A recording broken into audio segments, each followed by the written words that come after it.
Благодарам. Повикувајќи се на член 149 став 2, уште еден комисиски амандман.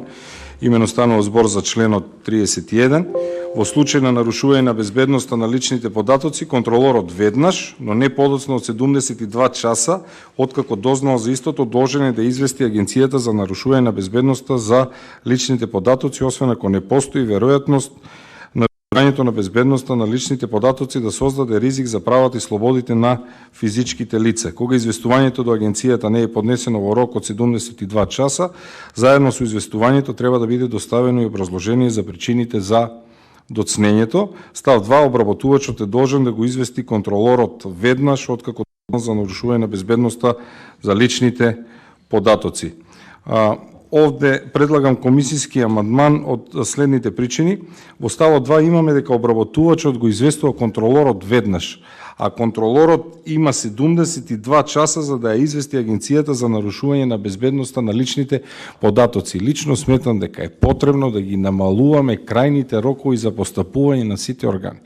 Например, долу имаме предлог на или нистата комисија беше Закон за инспекцијски надзор во животната средина, ќе направиме една мала дигресија, замислете, рокот за постапување за воредни инспекцијски надзор изнесува 10 работни дена. После 10 работни дена завршена и причината за загадување и така натаму. Секогаш како пример го ставам Закон за заштита на жените и семејното насилство, каде што соодветните органи, Министерството за труд и полицијата и судот, никој не ги прашал дали имаат соодветни ресурси или немаат соодветни ресурси, затоа што на прво место става нели заштитата на жената во семејно насилство, па роковите таму за постапување се 24 часа. Рокот за судот и за Министерството за внатрешни работи се мери во сати, 12, има 6 сати за постапување и така натаму. Затоа сметам дека секогаш кога ќе доаѓаме до вакви закони, потребно е време за постапување на истите да биде скратено.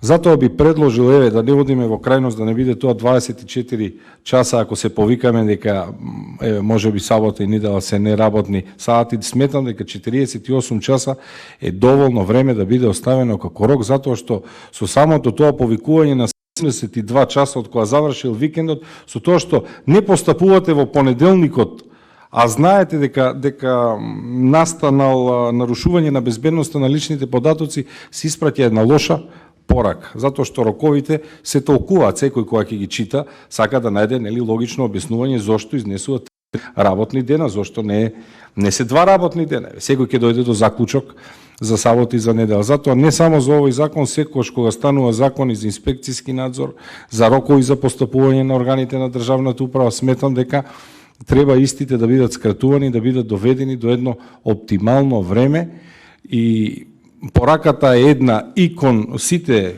и службеници, и контролори, и обработувачи, дека треба одговорно да се однесуваат, меѓутоа пораката и кој јавноста, дека работиме на ажурност, затоа да скратам, сметам дека рокот од 72 часа во ставот 1 треба да биде заменето со 48 часа, сметам дека е доволно време за да може да се постапи. Ако дојде ред да се менува ова законско решение или да правиме измени, би имал препорак истото да биде скратено, затоа што ако веќе работиме во дигитална ера во која што предвидуваме разменување на податоци во дигитална форма, а ние се уште оставаме податоци, рок за доставување и известување на податоци, како да станува збор, не знам, за некои давнешни времења кога навистина имало проблеми со комуникацијата.